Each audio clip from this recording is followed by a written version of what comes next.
without further ado, I do want to invite a dear friend and colleague, and Alex Peleg. He's also the co-founder at Cynergy.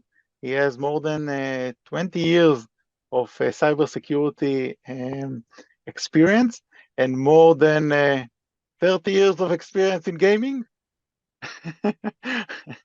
So he's a well gamer, however, he's also a hacker, a white hacker, of course, in the right side of the law. Let's call it like that. And in his lecture, he will talk about hacking games. So eventually how he hacked several games. Of course, everything was reported to the company, so everything here was already reported and also fixed. So without further ado, I do want to start a recording lecture by Alex Peleg. I have a surprise. Let's do it live. And if we'll have an alarm or something like that, we'll follow up with the recorded session. So let's do it live. At least try. So thank you for having me here, Lior. I'll be sharing my screen in a sec.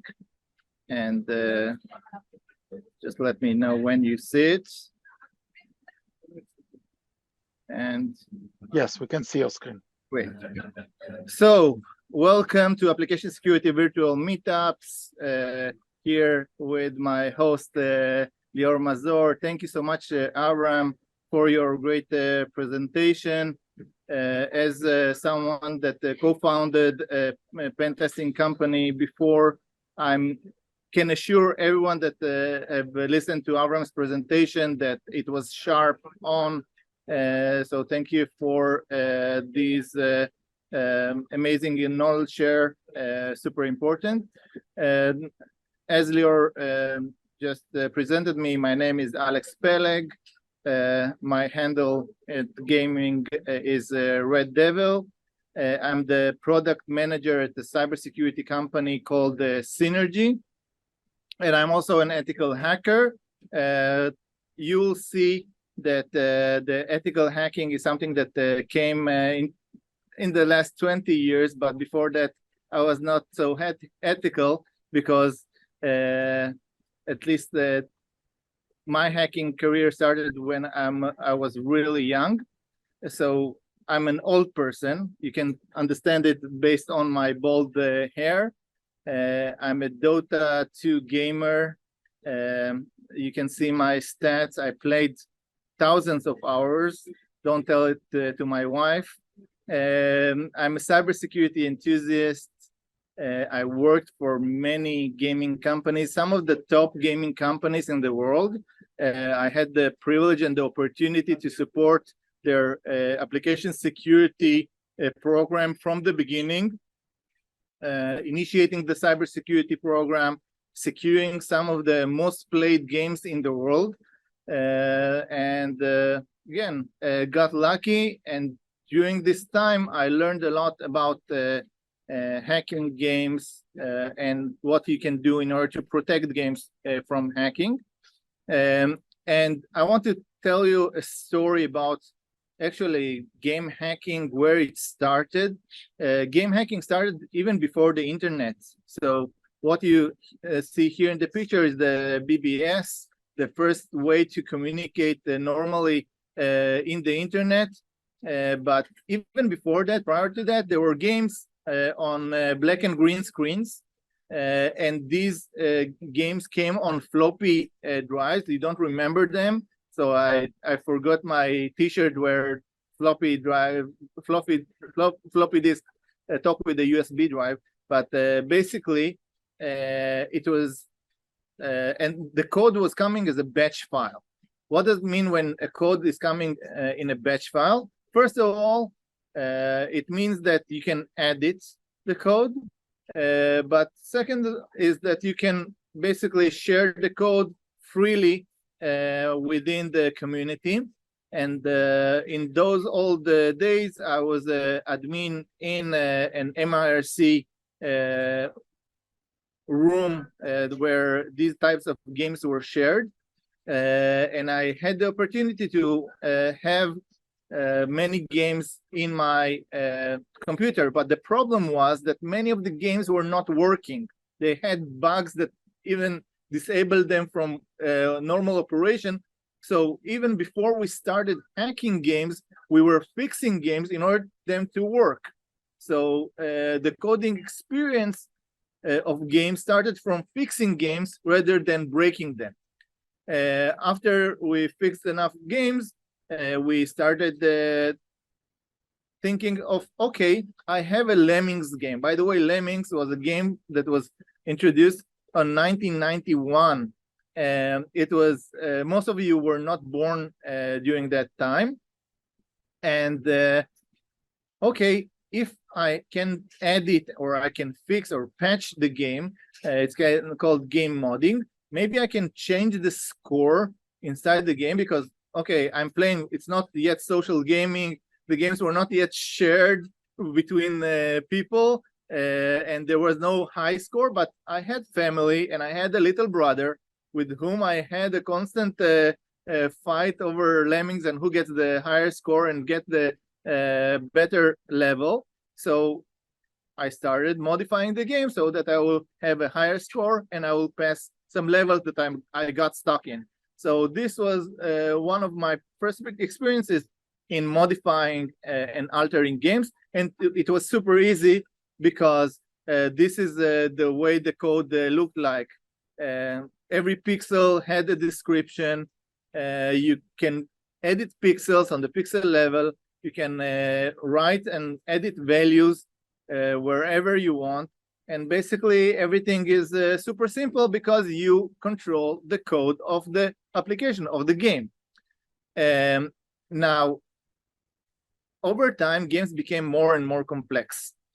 And there were several games that were introduced, like Wolfenstein Castle 3D and Doom, where you had the cheat codes, like IDDQD, IDKFA, and other very cool cheat codes that gave you ability to use different ammo, to get unlimited life, to have different types of guns. I'm a boy, sorry, I like guns. And basically, it opened my understanding of what can be done when you're altering a game or when you're hacking a game. And I think that all through my career as a ethical hacker, as a penetration tester, I always thought, what can I do more? Okay, how can I expand the limited features that I have in order to get more higher privileges, get more capabilities, get more features? And this is something that up until now, over 30 years or 25 years into the business, I'm still thinking about that when I'm hacking applications and games. The world advanced, and some of the features that were introduced or being modified, there was an audience. What does it mean? If you're able to modify a game, if you're able to hack a game, people got interested. So there started a new economy or a new, let's say, traffic, or even you got badges and you got some degree of respect from the community when you were able to hack a specific game. And it required some new type or new level of game modifications. From the first reason, many of the games were you needed to pay in order to play. So you got a disc and you need to pay to play. But you know, most of us don't like to pay to play. So we started in the first modifications with some types of cheat engines. Cheat engines were memory altering programs. Cheat engine, the actual cheat engine that we're currently using, is something that was introduced on 2008. But before that, there were several variations of cheat engine that were used in order to modify values in the game memory, in the application memory. You were able to actually modify scores very easily, modify levels very easily. So it was a great way. And one more way that was super simple in order to modify your progress inside the games was modify saves. So every point of progress in game, you have the ability to save the game progress. But these saved games are XML files or different types of databases that were storing inside the file system of the game. So after some time, there were saved game editors introduced that were able to provide you the ability to modify the type of items that you have for a specific character, the durability of a specific character, and of course many other types of games. Here is an example from TOTK that enables you to modify many different ways on your as part of your saved game file.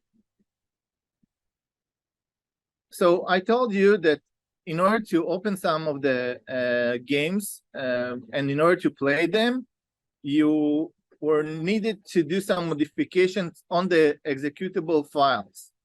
And these executable files in the old days were called and still are DLLs. And the DLLs can be hooked, meaning you can inject yourself into a DLL and modify the capabilities or modify the functionality of the DLL, do breakpoints and jump over specific function calls in order to get more or bypass some restrictions. And it's still being used nowadays in order to enable some capabilities that are being disabled by the applications. Now, with this hooking and DLL injection came something which is not so good. That didn't promote gaming very well, and DLL injections were becoming super simple in order to crack games. So all the game crackers and the game generators created a new disease, which are viruses. The viruses were spreading very easily. The viruses and the worms were spreading very easily via cracked games. So if I'm able to edit the executable file and the DLLs of the game, and I can control all the actions, I can add myself an ability to open some other capabilities like backward communication, like a remote administration of the computer, and many of the modern games and modern applications that are cracked, and you see the password generators that are being given. Most of them are utilizing this hooking and DLL injection capabilities in order to install viruses and the remote administration tools into your computers. And this is why nowadays I only buy games, and again, nowadays, okay? But back in the days, I was doing some stuff. We'll erase from this recording. Okay. So speaking about nowadays, okay, what is the difference? What is the big difference that we have between now and then? Nowadays, we communicate and we store the data, or most of the games are storing the data on the server side, meaning there is a substantial part of the logic that is on the client side. All the game functionalities, figures, graphics is mainly on the client side. This is why it takes you 30 or 40 gigabytes of your hard drive in order to install a modern game, or on a mobile application, it's several hundreds of megabytes. While most of the user progress and achievements are saved on the server side, and every time when you connect to a game, it connects to a specific server and fetches the information. Yet, it doesn't eliminate the ability of a good hacker, or even not so good hacker with great tools, to manipulate and alter data or get even more capabilities with the application. One of the things that can be done is to control the time. You know that at the end of the day, the game needs to run on your device. So what happens if you're playing a game where time has a factor? When you play a game where you need to jump very fast on top of houses or get over barriers. So if I make the computer work slowly, it will improve my ability to pass the game. So this is one possibility. So you can reduce resolution, reduce CPU time, or even make the time go slower on your computer. Or on another case where I'm playing a mobile game where I need to be able to, let's say, get some coins, and there is every 15 minutes you can get some coins by harvesting them. So if you're able to make your mobile application, or not mobile application, but your whole device to run time faster, you'll be able to get this 15 minutes every minute. And so you'll be richer over time than other people. And these things are most likely are not controlled by the server side. So the server says, okay, every 15 minutes you're getting this, and once you log out, we are just updating the achievements, okay, the progress. Some of the good gaming companies actually know that this stuff are happening and protecting, and they are limiting the number of times. Okay, I played 1 hour.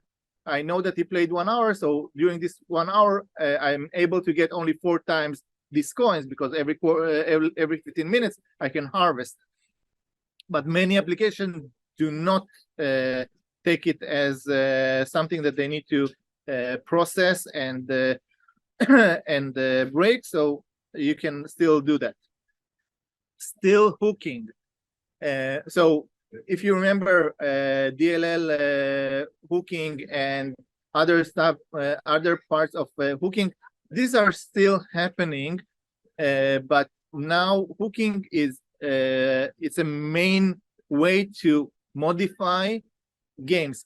You remember that we have a client and a server, so most of the action is happening in the memory of the device. So if I actually want to control or modify data, it should be done inside the memory of the device.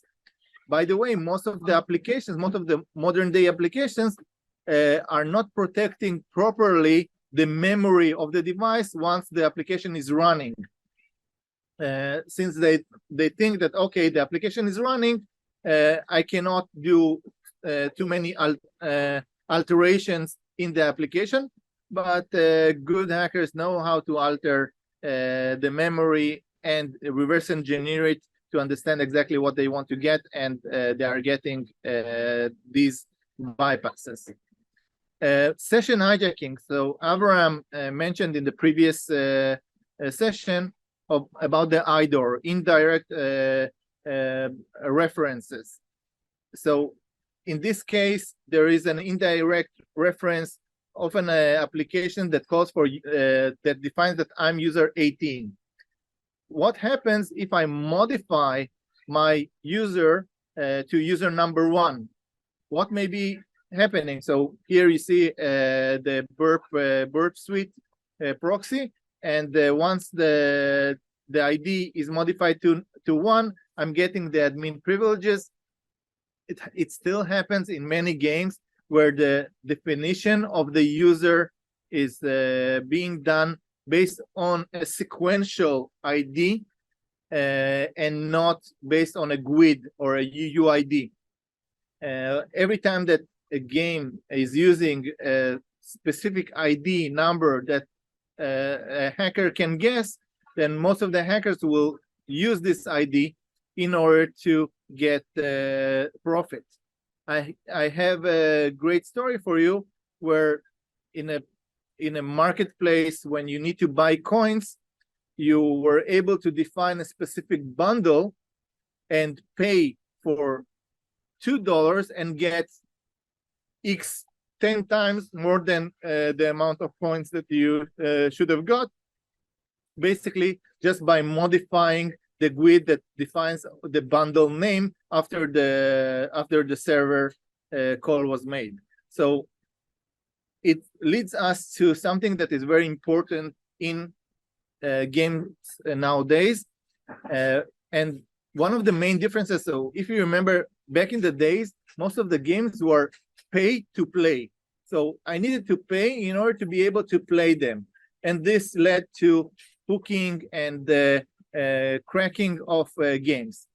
Nowadays, the most common method is free to play, okay?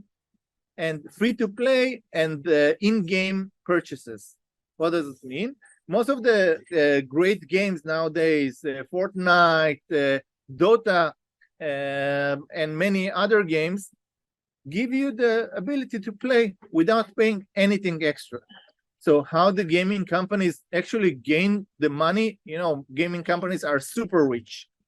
They are making the money from our addiction because they know that we waste a couple of hours in gaming and we want to be number one. We want to have the item that no one has. We want to be ranked higher in the high scores, and using these psychological things, they are using this psychology in order to monetize, make money from purchasing items. So there is a full in-game currency. There is an in-game market, and many times there are abuses. So it has a huge impact on the game itself. So if the company cannot gain money, if they cannot make more money, thank you for the music in the background. So if they cannot get more money from the game, then the game will lose, and actually they will fail. And what they're trying to do is to defer these players that are cheating and getting the currency in an illegitimate way to service of only cheaters. And this is to not impact the actual people or the social network that is in the game that has the most value from the gameplay. Now, one thing that is a great manipulation when you're doing the purchase mechanism, you can abuse the iPhone and Google marketplaces that are used in order to purchase more coins, or in here in Pokemon game, purchase Pokeballs, is basically abusing this mechanism of, okay, I bought something and now I need to get the receipt. And once I get the receipt, I actually have the verification that I bought the Pokeballs, and interfering in the middle of the process and submitting a false receipt to the application saying, I bought 1,000 Pokeballs, but actually I didn't pay. I just reused an old receipt that I had. So this is something that is commonly done both on iPhone and Google marketplaces. There are also the old and loved OWASP vulnerabilities, all the ones that were mentioned by Abraham, from remote code execution, SQL injection, cross-site scripting, and many others like SSRF. In this case, I wanted to present to you a peculiar case of a cross-site scripting on a poker game. If in a chat of a poker game, I can inject some JavaScript, I can see the cards of the players or the opponents that are playing against me. And in a game where it's a real money game and not just a social game, I can abuse it in order to win a lot of money. Okay, so actually hacking can bring you a lot of money as part of real money gaming, and it's something that this specific particular case was identified at least a couple of times by myself and by the great team that I worked with. So this is one of the cases that is super interesting because many games are also using real money. With this, I want to summarize the presentation. Thank you so much for listening. And if you have questions, feel free to ask now, and I'll try to answer as much as I can. Okay, thank you very much, Alex. Very, very interesting. You know, it's a way of thinking. When you are playing something, you want to hack it and continue with the game and achieve new accomplishment through this cheat sheet. You know, I do remember that I had a cheat sheet. You know, when you are pressing X, Y, and Z or specific keys, then you can go to the next level, and those are cheat sheets. Some of them were part of the game itself. Some of them were due to hacks, as you mentioned, and it's still going on. So we don't know how many hackers are hacking Fortnite and other games, but it's already there. It's there. The hackers are also playing. And I think, Abraham, also the gaming companies might be your customers, as Alex presented. So it's a wide range of hacking and vulnerabilities also in games itself. I was surprised, Alex, by the way. I didn't know that the worm game was hacked. If I knew that, I would be able to achieve more points. Yeah. or kill more worms. Yes, like that. By the way, the gaming industry is a huge client of penetration testing. And the reason is because most of automated tools are not good enough in understanding the logic, and because games are business logic, okay? It's one big business logic. So except of the payment and the billing, you have a huge business logic application where many different things can lead to many different things.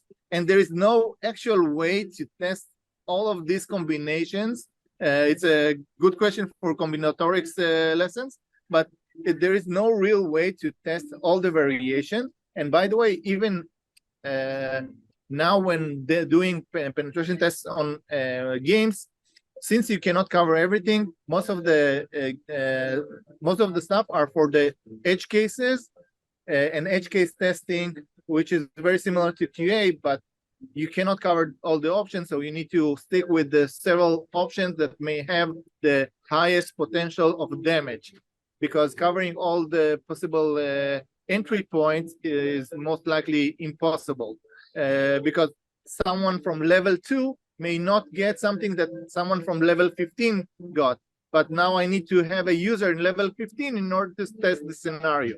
And this is why it makes automated testing so complex. That's really reasonable, and thank you for that, Alex. That was very insightful lecture. Guys, if you have any questions to Alex, please write them down. If not now, we will be able to answer all your questions. If not now, we will keep several minutes in the end, and all the lecture will be able to answer all your questions. So write your questions in a Q&A. If not, I do want to thank you, Alex. Thank you very much for the insightful lecture. Thank you and good luck. Wow, what a picture. Thank you, and I'm Israel Chai. I like this picture because actually it's very army-like, and I want to wish all the audience and listening, thank you for having the time to refreshing your minds and listening to this presentation. Nowadays it's super complicated, so kudos to you for listening. Thank you. Yes, thank you very much, Alex.